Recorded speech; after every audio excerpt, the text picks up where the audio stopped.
It seems to me in the world of arms manufacturers that a lot of the time they're working with specific governments to create weapons that fill a specific need.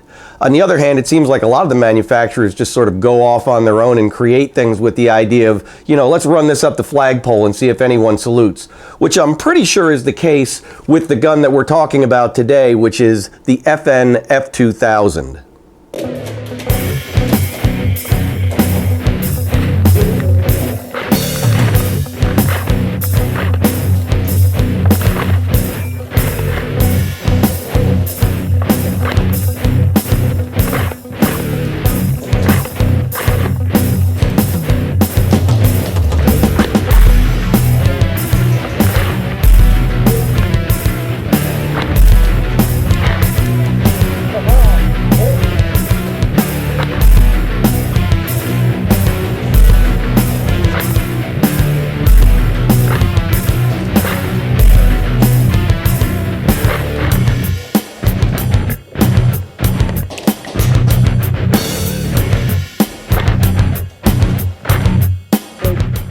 The F2000 is a bullpup style assault rifle chambered in the NATO 5.56 cartridge. And at the time when this came out in the early 2000s, it was really FN's attempt to keep pace with a trend that was going on in the world where a lot of governments seemed to be going in the direction of using bullpup rifles, which offered longer barrel lengths with shorter overall lengths.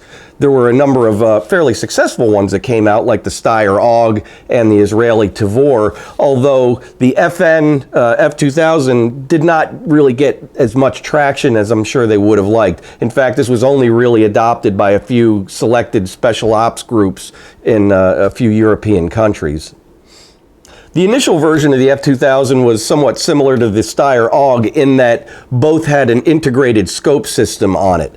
Now, although it looked fairly robust, once you removed the protective shroud on the F2000, the scope that was mounted on the gun was on a proprietary rail, and it was very quirky. I've heard from a lot of sources that it was hard to hold to zero, and it was a fairly poor quality. So later versions of the F2000, they integrated the standard 1913 Picatinny rail so that the users could put whatever optic they wanted on the gun.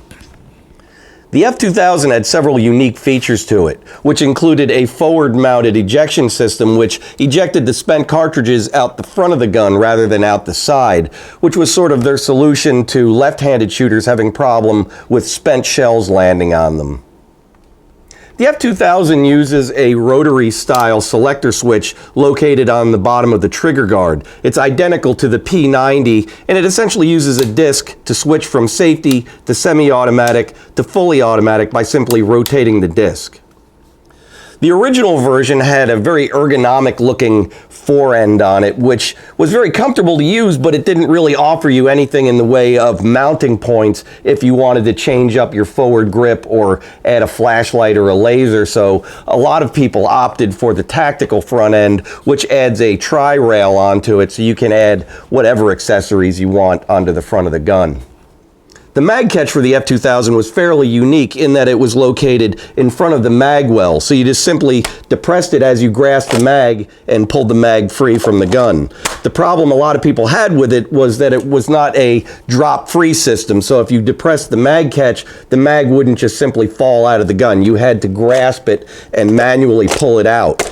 That was due to a series of O-rings that were designed to be inside of the mag well to keep dust and dirt from getting in once you had the mag in the gun. And although this used standard NATO mags, if you tried using aftermarket magazines like Magpul designs, those would not work because of the O-rings only worked with the NATO-style Stanag mags. I first became aware of the F2000 when I saw it in the Iron Man 2 movie when it was being shown to the military by an unscrupulous arms dealer.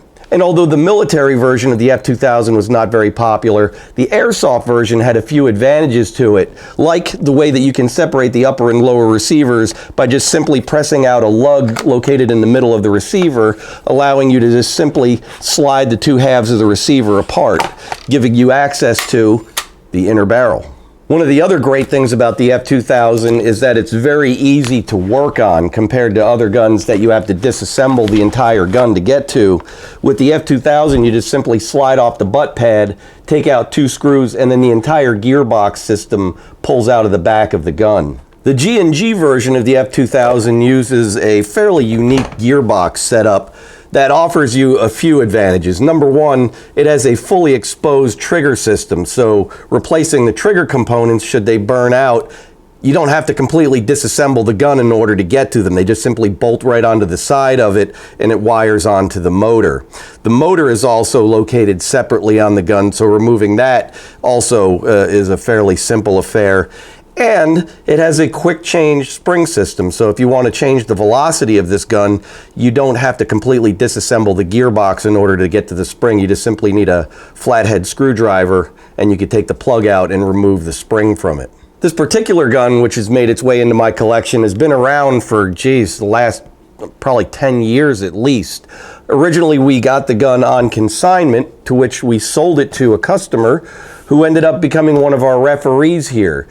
He had it for a number of years before he sold it to another person, who eventually sold it to another person, who eventually brought it back in for consignment again, at which point I decided to just go ahead and buy the gun because it was getting a little long in the tooth. And I don't really like selling airsoft guns to people if I can't give them, you know, an honest guarantee that that gun's not going to die on them at any moment. And once, you know, if you know anything about airsoft guns, once these things start getting worn out, you're just going to be constantly replacing parts on it. So unless you're going to completely rebuild the gun, it's probably not even worth it. So I've just sort of adopted it as one of our guns here in the private collection. It's such a unique design that it gets a lot of attention. I know a lot of people, when they come here, this is one of the first guns they want to pull off the wall and take a look at it. Normally, we don't have the EOTech on it for the display model. We usually have a number of sights that we throw on it just for looks, but I really like the look of the EOTech on this particular gun. It has a very, very good look to it. Of course, this is a G&G, which is probably one of the better quality versions of the F2000 that are on the market, and these are still available today. Generally, they run in the $300 to $400 price range, depending on what kind of accessories you're going to go with. As far as its overall usability out on the field, this is a bullpup design, so it's a fairly short design, so it gets around in close quarters pretty well. But this is one of those designs that we go back on that if you're looking specifically for an F2000 and you like the way this fits and feels and works, then that's great. But if you're getting this gun because you want to do a lot of custom work to it, I would probably steer clear of it because this is, once again, a fairly close-ended design and there's not a lot of aftermarket stuff available for it. But if this is the design that you're looking for and you like that F2000 feel, go for it. It's a great gun to get. So if you want to try it out for yourself, it is here in our collection and it is functional, so you can take it out on the field and see if you want to order one. And we are a G&G dealer, so if you want to order one, we can get it for you. So till the next time, don't let the bastards get you down.